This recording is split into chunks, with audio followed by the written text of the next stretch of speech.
cresci escutando que filhos são nosso maior legado para o mundo, que são a nossa continuação. E eu acreditei nisso. Eu realmente acreditei que os filhos são reflexo dos comportamentos dos pais até que meus filhos nasceram e a vida real começou.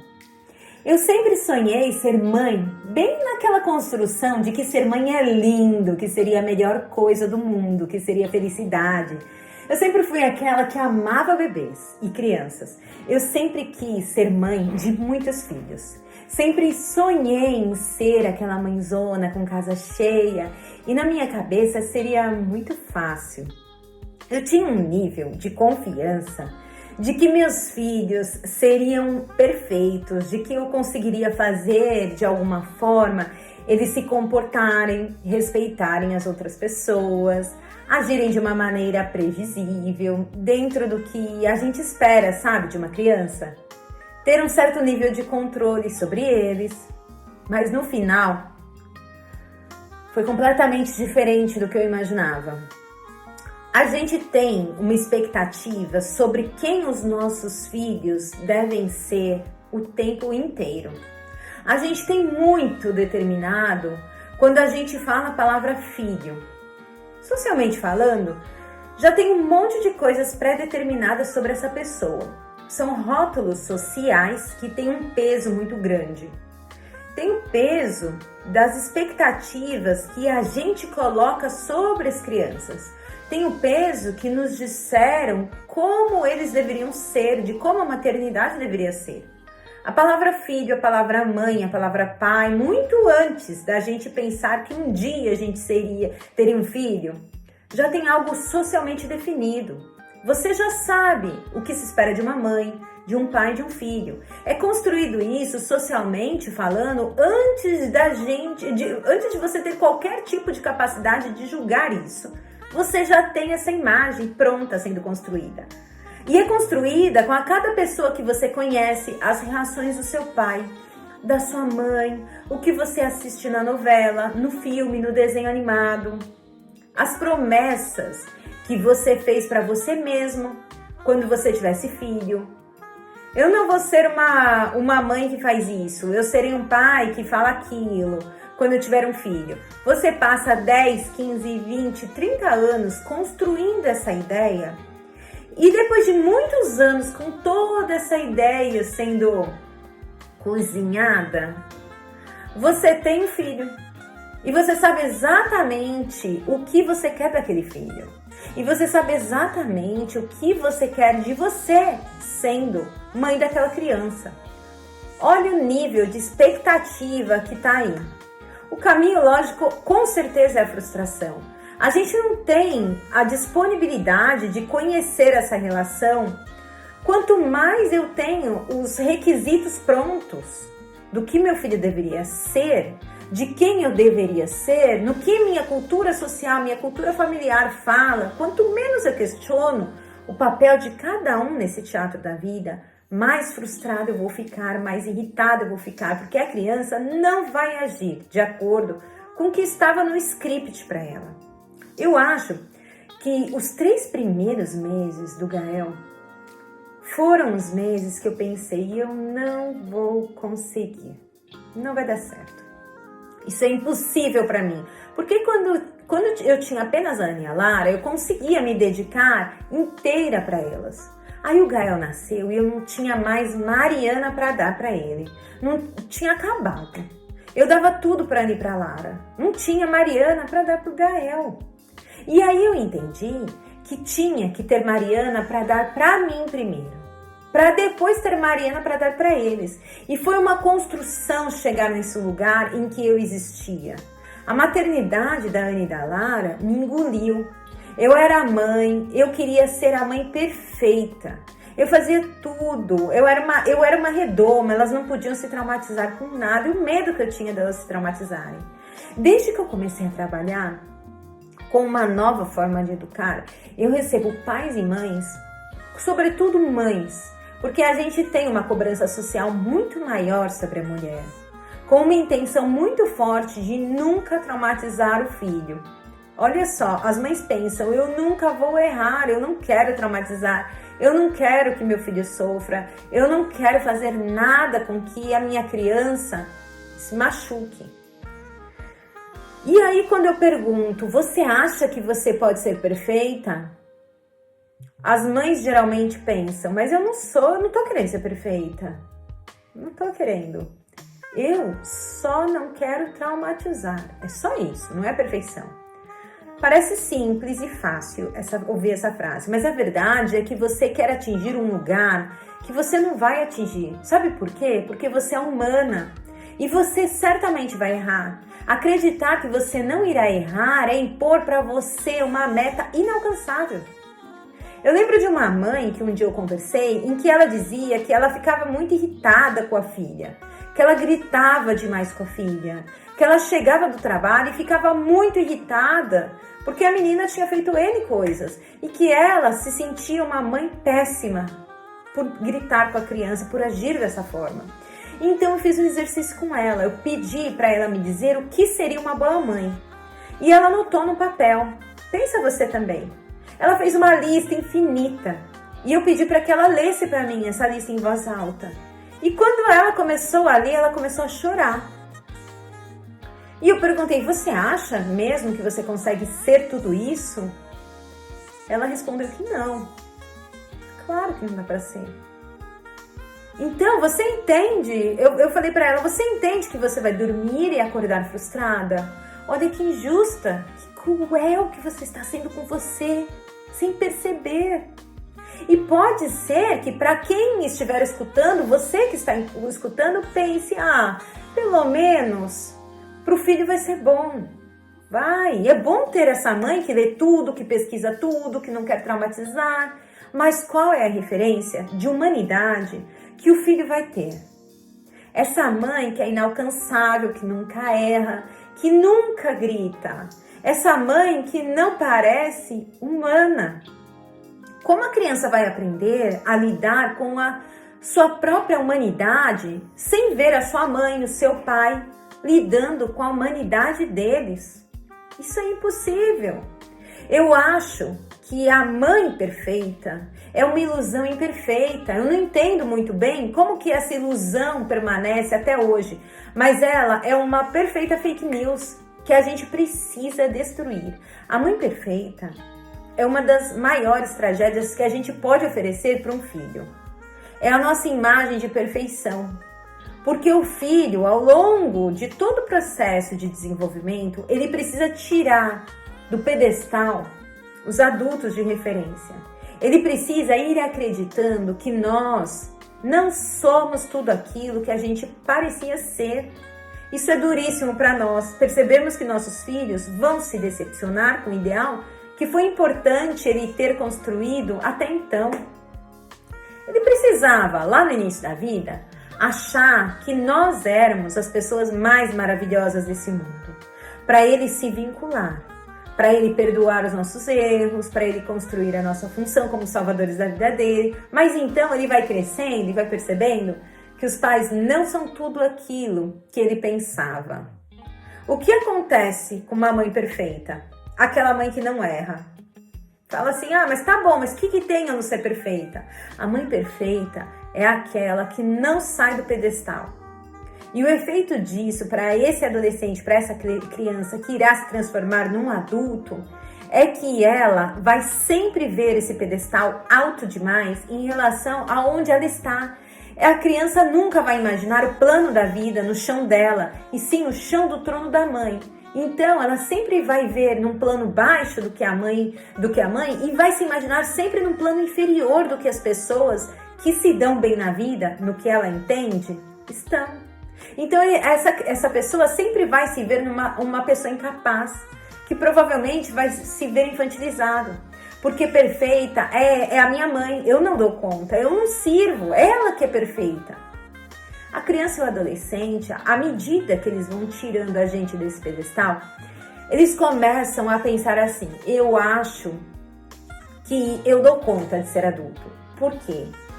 Se a minha mãe e meu pai, do jeito que eles são, com todos os defeitos que eu vejo e acompanho, com tudo isso, eles funcionam minimamente bem? Poxa, eu acho que eu dou conta de ser um adulto.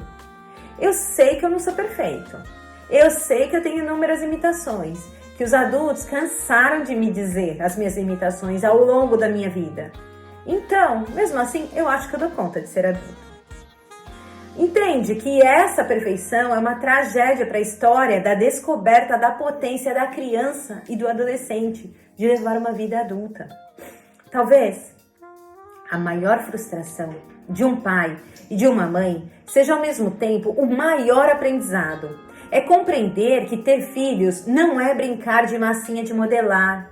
Nós não conseguimos deixar nossos filhos exatamente como desejamos, porque eles não são nossos, eles não são massinha.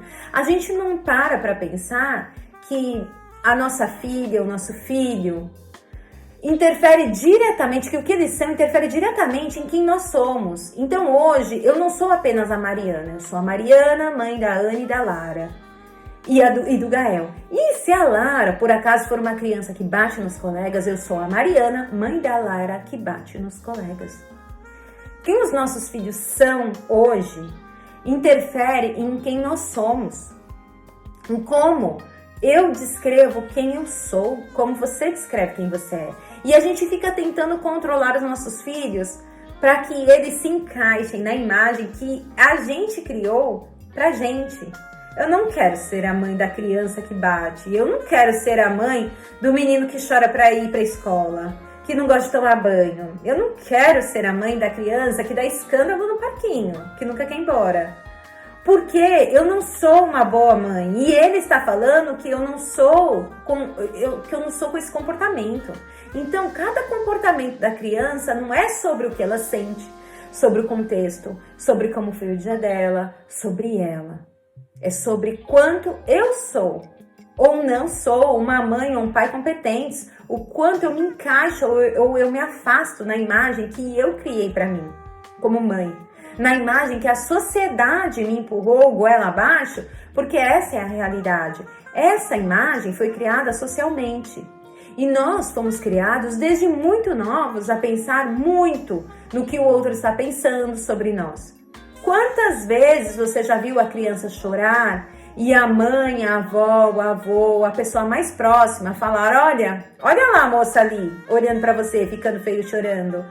Sabe qual é a mensagem que eu estou passando para essa criança? Que o que aquela moça ali pensa sobre a criança é mais importante do que o que ela está sentindo.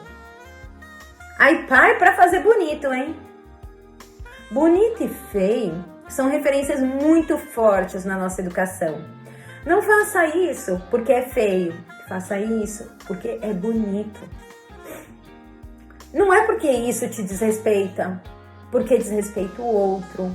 Não é porque isso machuca, porque isso não cuida da relação. Não é porque isso faz mal para você. É sobre ser bonito ou feio. A gente cresceu fazendo ser bonito. E aí chega os nossos filhos, depois de 35 anos tentando fazer bonito. Vem aquela criancinha arranhar a minha imagem que eu tinha de mim. Vem aquela criança com aquele comportamento me dizer que eu sou incompetente. Porque é assim que a gente recebe. O que acontece? Você não controla o que vai te acontecer na vida. Você não controla os resultados dos exames da sua saúde. Você não controla também a segurança do seu emprego. Você não controla o sucesso do seu casamento. Você não controla as crises financeiras do país.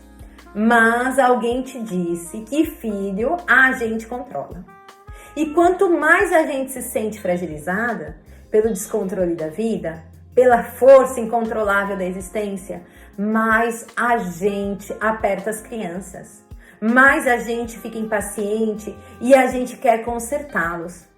Eu tenho que ter controle em alguma coisa nessa vida e você vai ter que fazer como eu quero que você faça. Porque aqui me disseram que eu posso sim.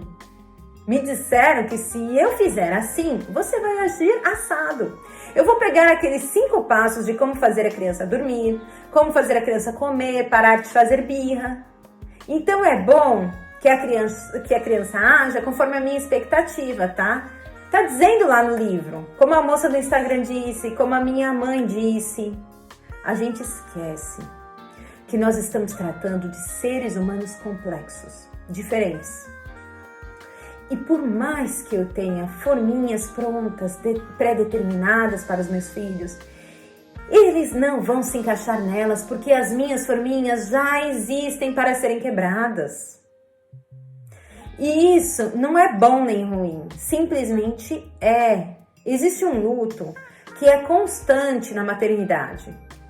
E é muito legal porque quando a gente deixa morrer essa expectativa dessa forminha, é quando eu me abro para entender como essa pessoa é e como eu posso ajudar essa pessoa a lidar como ela é e de uma forma que ela respeite a ela mesma e ao outro. Todos nós temos marcas nas várias vezes que tentaram nos encaixar em formas que não nos cabiam. É teimoso demais, é chorona demais, é agitado, é lerdo. Você não pode ser assim, você é muito competitivo. Mas onde está o botão, vou deixar de ser competitivo? Onde ele fica que a gente nunca achou? Mas sabe o que é curioso? Se eu nunca achei esse botão que deram para mim, por que eu tô desesperado para encontrar esse mesmo botão no meu filho, nas minhas crianças? A gente tem opinião sobre tudo que nos acontece. Isso é saudável. É a nossa mente, sabe? Buscando encaixar as coisas em determinadas situações para saber o que é perigoso, o que é bom, para saber onde a gente pode relaxar, onde a gente não precisa. Já pensou se a cada situação que a gente fosse viver, o nosso cérebro tivesse que redescobrir tudo novamente, sem nenhuma referência? Como a gente iria existir? Não daria para existir. Então, o que o nosso cérebro faz? Ele categoriza as coisas para que fique mais fácil a gente buscar, na nossa biblioteca mental. Como se agir diante de determinada situação.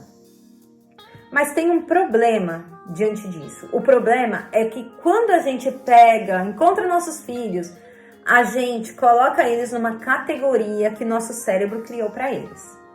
Aí a gente encaixa naquela prateleira e deixa nossos filhos aprisilados ali, naquele papel. Sabe o que é isso? É o rótulo. O rótulo é o acreditar nessa categoria. É esse dar, para a minha opinião, o status de verdade. Ele deixa de ser a forma que eu vejo meu filho, a opinião que eu tenho sobre ele, passa a ser: esse é o meu filho, essa é a minha filha, ela é egoísta. Se eu disser que a minha filha é dramática, é um rótulo. É a minha forma de ver ela diante da referência que eu tenho. Agressividade é um rótulo. É uma característica? Sim, pode ser, mas dentro de outras culturas pode ser que a agressividade seja normal. Na nossa não, é um rótulo. Sabe qual é o problema do rótulo? É que eu guardo a criança num quartinho, dentro da grande castelo que ela tem. Tranco ela e digo: você não vai sair daí, nem adianta, você é dramática. O que a gente pensa que um filho vai concluir quando a gente olha para ele e fala assim: olha, meu amor, você é muito teimoso, viu? Nem adianta falar com você. Ai, viu, meu filho é tímido. Por isso ele não tá dando bom dia e ele é tímido. Mas espera um pouquinho, daqui a pouco ele se solta. O que a gente espera que a criança faça diante dessa informação? Que a criança fale assim: eu vou mostrar pra minha mãe que eu não sou teimoso. Eu vou mostrar. Vou obedecer agora. Vou começar... minha mãe tá falando que eu sou tímida, eu vou começar a falar bastante aqui. Porque eu não quero parecer tímida. Eu vou começar a falar. A criança, ela vai acreditar, ela simplesmente vai acreditar no que você está falando sobre ela. Porque ela está descobrindo quem ela é. Mas quando os filhos fogem também da imagem que a gente espera, e eles nos encaminham para a impressão que a gente tinha do que não é um bom pai e uma boa mãe, ele está falando do meu valor. E a gente não quer perder o nosso valor. Então a gente quer que ele se encaixe naquela forminha. A gente entra em desespero. E o desespero é uma mola muito rápida para violência. É um gatilho muito rápido para agressão. A frustração nos leva a ficarmos mais irritados. nós agimos de uma forma completamente diferente do que a gente gostaria de agir. Quanto mais eu crio a expectativa de quem eu deveria ser, de quem meu filho deveria ser, mais eu vou me frustrar. Mais irritada eu vou ficar.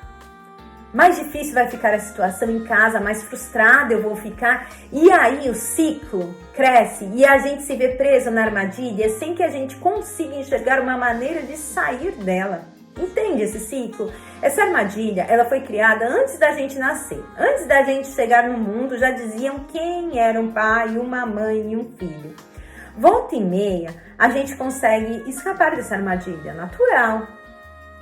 Nós não estamos trancados. Mas à medida que você se perde nesses próprios julgamentos do que deveria estar acontecendo, de quem deveria ser, do que você deveria estar sentindo, do que uma boa mãe e um bom pai significam, mais você se aprisiona nesse lugar e menos você age de acordo com o que você gostaria. As crianças, elas são muito maiores do que a forma que a gente enxerga, a forma que a gente gostaria que ela fosse, muito mais do que os rótulos que a gente define. Imagine que a sua vida é como uma grande casa, com muitos ambientes. Então, olha, tem o ambiente da agressividade, mas também tem o ambiente da calma. Porque nós somos pessoas complexas. Nós somos brisa e tempestade, nós somos tudo. À medida que a gente cresce, as pessoas vão julgando o que a gente é. E aí a gente vai acreditando. E nós mesmos vamos nos trancando em algum quarto. Eu vou me trancar no quarto da timidez. Às vezes a gente passa a vida no quartinho que nomearam para nós, como teimosa.